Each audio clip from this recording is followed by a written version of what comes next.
ఈరోజు ఎంపీ మిథున్ రెడ్డి గారు నా మీద లేనిపోని ఆరోపణలన్నీ చేస్తుంటాడు.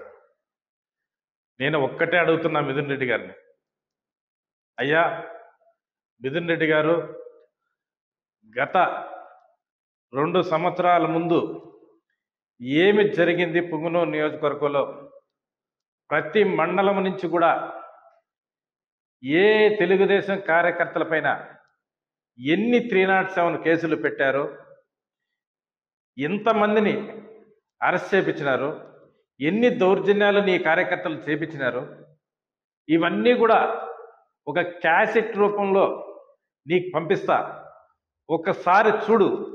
ఎందుకంటే ఆ రోజు మీ తండ్రి గారు నెంబర్ 2 స్థాయిలో ఉండి ఈ నియోజకవర్గంలో ఈ జిల్లాలో విచ్చలవిడిగా అధికారాన్ని అడ్డం పెట్టుకొని తెలుగుదేశం కార్యకర్తలతోనేమి తెలుగుదేశం నాయకులతోనేమి భూస్థాపన చేసేదానికి ప్రయత్నించినాడు. నీ కంటికి తెలిసిందో లేదో, నీ చెవికి వచ్చిందో లేదో నాకు అర్థం కాలేదు, కానీ నీవు ఎప్పుడు కూడా నియోజకవర్గంలో వచ్చింది లేదు, ఇవన్నీ చూసింది లేదు.